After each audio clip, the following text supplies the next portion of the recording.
Vous avez été nombreux à me demander de refaire une petite vidéo par rapport au feu d'artifice. Et bien voilà, c'est chose faite. À l'intérieur de cette vidéo, je vous propose ensemble d'étudier les prises de vue de feux d'artifice, comment les réaliser, comment s'y prendre sur le terrain, mes trucs et mes astuces.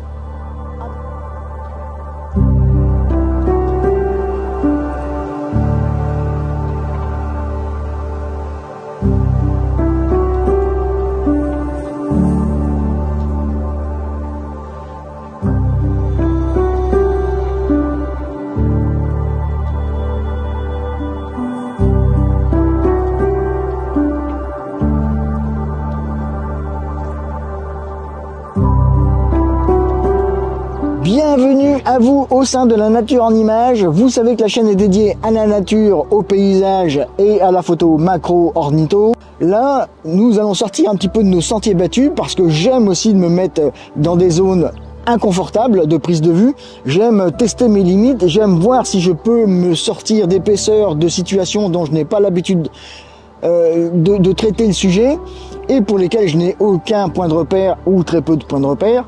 Et là, dans la vidéo qui concernait les photos de vacances et comment réussir ces photos de vacances, je faisais un petit bonus en vous donnant quelques trucs et astuces par rapport au feu d'artifice. Vous avez été nombreux à me demander de sortir le contexte du feu d'artifice de ces photos de vacances et de faire une petite vidéo à part, vous permettant directement d'y accéder sans pour autant repasser par la vidéo en question et revoir toute l'intégralité de la vidéo. Au sein de cette vidéo, nous allons donc voir mes trucs et astuces pour réussir, enfin tenter de réussir mes photographies de feux d'artifice. Et je vais vous donner un petit peu le mode opératoire que je suis par rapport à ces photos de feux d'artifice pour tenter de les réussir et essayer de faire en sorte qu'elles sortent un petit peu de l'ordinaire et de les embellir. Avant de parler de feux d'artifice, je vais vous parler un petit peu de la chaîne YouTube. Nous avons dépassé la barre des 2500 abonnés. J'en suis ravi, c'est très bien. Je vous incite à continuer à vous abonner à la chaîne, à bien laisser le petit like qui va bien pour contribuer au référencement de mes vidéos lorsque vous les regardez et à la mise en avant de ces vidéos pour faire connaître à plus ample d'entre vous la chaîne La Nature en Images. Si mon travail vous intéresse, n'oubliez pas les visioconférences, n'oubliez pas les offres de souscription de la chaîne afin de m'aider au développement de cette même chaîne. Maintenant que le côté administratif de la chaîne YouTube est abordé et évacué, nous allons pouvoir parler des feux d'artifice. Alors je vais tout de suite vous enlever des idées reçues.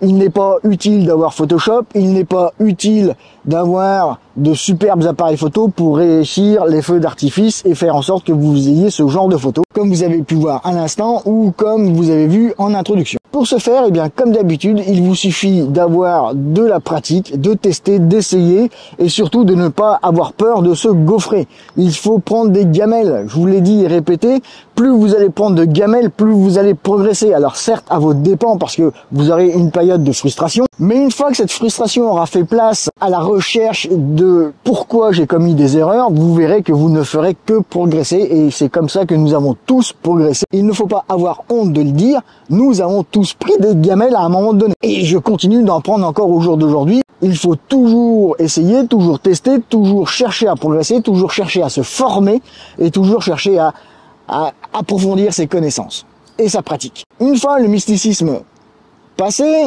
le matériel pour faire de la photographie de feux d'artifice, c'est pas compliqué. De toute manière, il vous faut un appareil photo, ça c'est indubitable.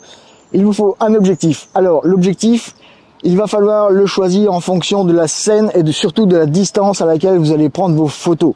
Vous verrez, je vais en parler un petit peu plus longuement tout à l'heure, mais rien ne sert d'avoir des hyper grands angles si vous êtes trop loin. Vous n'allez avoir que des photos timbre-poste, comme j'appelle ça, où vous n'aurez quasiment rien à exploiter sur la photo parce que vous seriez trop loin. Il faut aussi obligatoirement un trépied, et qui dit trépied parce que nous allons faire des poses longues, et j'insiste bien sur la pose longue, vous verrez les exifs tout à l'heure, et il vous faut, dans ce cadre-là, une télécommande ou le logiciel sur votre smartphone qui vous permet de piloter votre appareil photo depuis votre smartphone en télédéclenchant donc les prises de vue depuis votre téléphone. Si nous résumons le matériel, il nous faut objectif adapté à la scène que vous allez photographier, un trépied, une télécommande, votre boîtier bien évidemment, et puis de la matière grise pour réfléchir à la situation que vous allez photographier. N'ayons pas peur des mots, je vais vous mettre des photos pour lesquelles je me suis royalement planté pour vous montrer un petit peu que vous ne pouvez que progresser en pratiquant, encore une fois. Il faut pratiquer pour progresser. Donc, les premières photos, vous allez peut-être vous planter, eh bien ce n'est pas grave, prenez ça comme de l'expérience et analysez le pourquoi vous vous êtes planté. En ce qui concerne le choix de l'objectif par rapport à la prise de vue de feu d'artifice, c'est comme le reste, vous allez choisir votre objectif et surtout l'angle de prise de vue de votre objectif en fonction de la distance à laquelle vous vous trouvez. Il est inutile d'aller chercher un hyper grand angle si vous êtes à quelques 200, 300 mètres, 400 mètres, 500 mètres ou plus de votre feu d'artifice. Et surtout si vous êtes d'un point de vue géographique en surélévation par rapport au lieu où va être tiré le feu d'artifice. Et vous allez voir en ce qui concerne le plantage et la prise de gamelle, vous allez voir que je ne suis pas en reste puisque je vous mets en illustration des photos que j'ai prises pour le dernier feu d'artifice qui se trouvait ici. J'avais mon 12-24 et mon 70-200, j'ai voulu faire le malin en voulant faire des photos paysages au 12-24 en me disant ouais ça va être magnifique tout ça, truc muche bidule, et je me suis royalement planté dans mon cadrage et dans ma composition.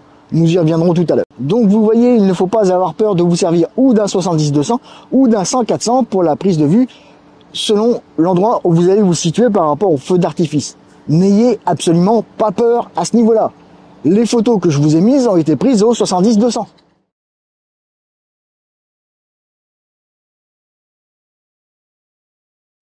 Puisque nous parlons composition et cadrage avec votre objectif, il faut impérativement que vous repériez les lieux avant le feu d'artifice. Et pour repérer les lieux du feu d'artifice, il ne faut ni plus ni moins que vous vous déplaciez en plein jour pour bien vous imprégner de la zone à photographier et de la composition et du cadrage de votre éventuelle photo. Déplacez-vous sur les lieux. Si vous ne connaissez pas personnellement, pour le feu d'artifice du 14 juillet, je ne serai pas chez moi, on va dire, sur mon lieu de résidence, je vais être en vacances. Je ne sais pas, c'est la première fois que je pars en vacances à cet endroit. Je vais être dans un endroit inconnu. Eh bien, je vais aller voir le syndic. Je vais aller voir, alors, le syndicat d'initiative, j'entends.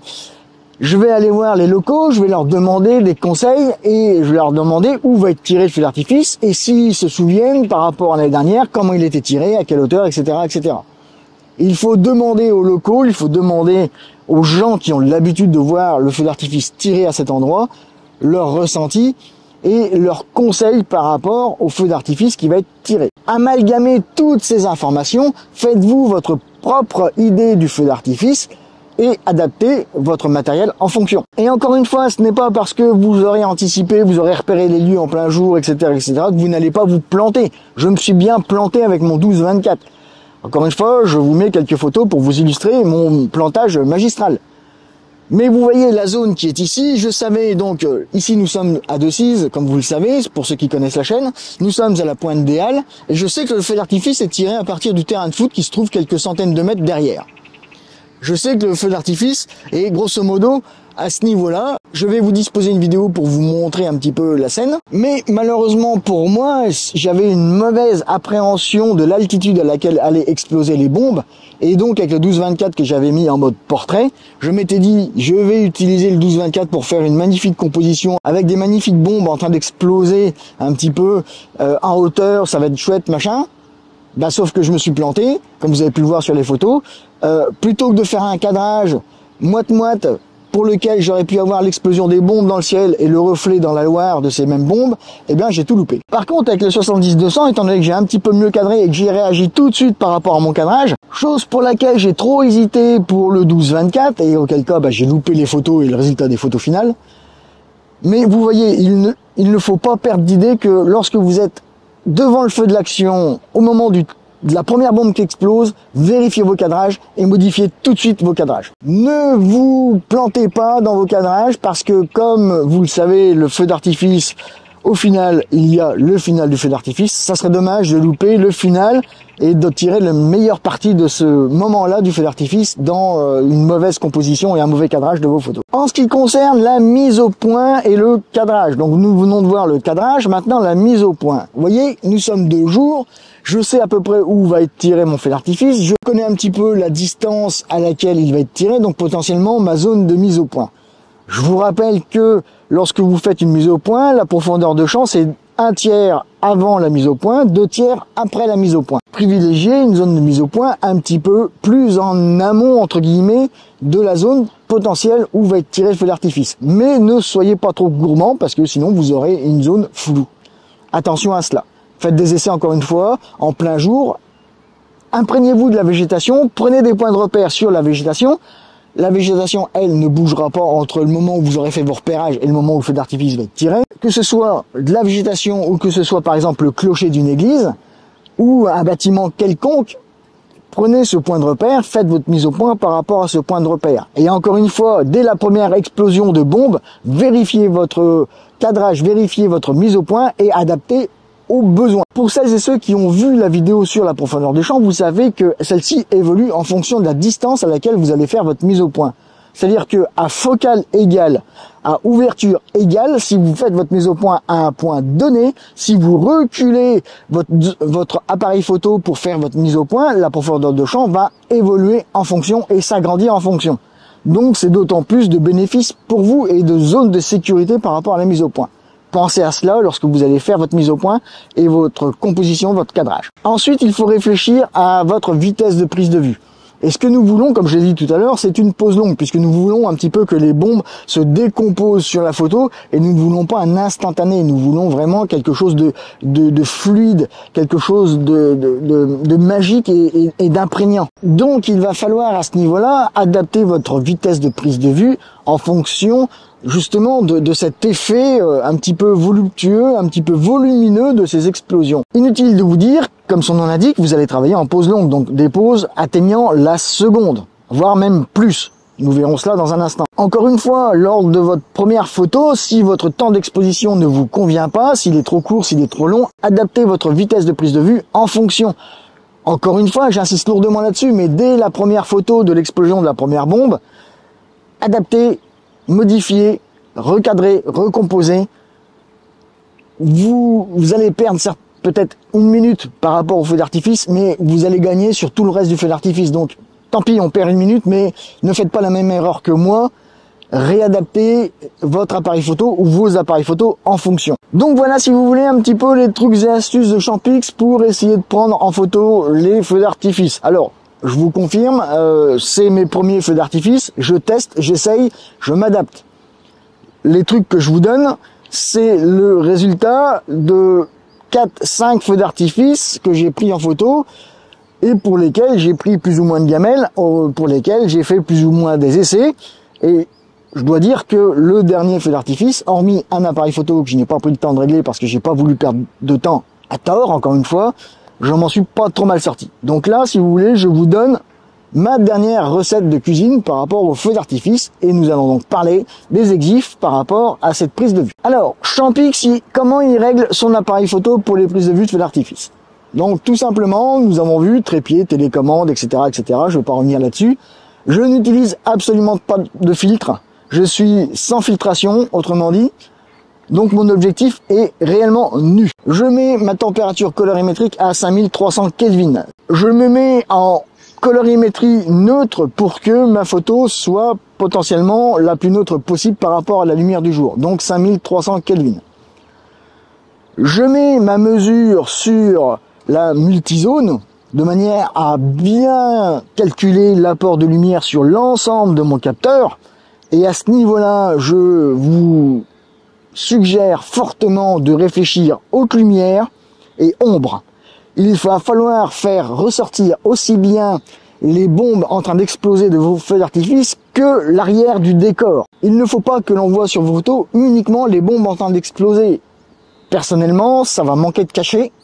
Alors, changement de décor, parce que là où j'étais, l'appareil photo est en plein soleil et il n'accepte pas du tout d'être en plein soleil, il se met en sécurité thermique. Je vous prie d'excuser ce faux raccord. À présent, parlons des exifs de prise de vue. En ce qui concerne la vitesse de prise de vue, nous avons vu qu'elle devait être une pause longue, donc c'est-à-dire que la vitesse va être supérieure à la seconde. Effectivement, puisque pour les prises de vue de feu d'artifice, il est préconisé des vitesses allant de 2,5 secondes à une dizaine de secondes. Personnellement, mon ressenti et mon expérience fait que j'apprécie plus des vitesses allant de 3,2 secondes à 5 secondes grand maximum. Vous avez pu voir les exemples que je vous ai mis et pour tous ces exemples, les vitesses de prise de vue étaient de 3,2 secondes ou 5 secondes. Après, encore une fois, J'insiste bien sur votre ressenti et régler cette vitesse en fonction du résultat final que vous voulez sur votre photo. Je vous donne ma recette, encore une fois, je vous donne les réglages que j'utilise pour les feux d'artifice. C'est à vous ensuite d'adapter ces réglages en fonction de vos envies et de vos besoins. J'attire encore une fois votre attention qu'il ne faut surtout pas négliger ni les hautes lumières ni les ombres. Adaptez votre vitesse en fonction. Et pour ce faire, eh bien, il vous faut des ISO raisonnables. Personnellement, toutes mes photos de feux d'artifice que vous avez vues ces derniers temps, hormis les peut-être un ou deux exemples que je vais vous mettre pour mes premiers essais, où là j'étais monté à des ISO complètement aberrants, et évidemment les photos sont inexploitables, c'est franchement très sale, le bruit est très présent, trop présent, et ça dénature la photo. Donc en ce qui concerne ces ISO, ces fameux ISO, il faut que vous soyez entre 100 et 200 ISO grand maximum. N'allez pas au-delà, ça sert à rien. Vous allez bruiter votre photo inutilement, vous allez boucher vos ombres inutilement avec le bruit numérique ou le bruit chromatique. Entre 3,2 secondes et 5 secondes de temps de pause, entre 100 et 200 ISO pour la qualité ISO, il ne manque plus que l'ouverture. Et en ce qui concerne l'ouverture, je me mets à f8 systématiquement. Alors pourquoi f8? Tout simplement pour deux raisons. La première, profondeur de champ, évidemment, il faut raisonner en profondeur de champ et avoir la plus grande profondeur de champ possible. Et la seconde, c'est qu'à f8, je sais que mon objectif a les meilleures caractéristiques optiques. Et il ne faut pas perdre de vue ces caractéristiques optiques, puisque justement, en cas de photo de faible luminosité à une luminosité exponentielle, puisque au moment de l'explosion des bombes, la luminosité va augmenter sur votre capteur, vous allez avoir des phénomènes optiques à l'intérieur qu'il ne faut pas négliger, qui peuvent dénaturer votre photo. Donc voilà pour cette petite vidéo sur les feux d'artifice. C'était mes trucs et astuces pour réussir vos photos de feux d'artifice cet été, puisque la saison va bientôt démarrer. En ce qui me concerne, elle a déjà démarré depuis la Pentecôte, puisque traditionnellement dans ma ville, il y a un feu d'artifice de tirée à la fête de la Pentecôte. J'ai pu donc affiner ces réglages, affiner cette vidéo du mieux possible afin de vous retransmettre mes trucs et astuces le plus précisément possible. Sur ce, je vous dis à très bientôt, faites-vous plaisir, faites des photos et n'oubliez pas les visios.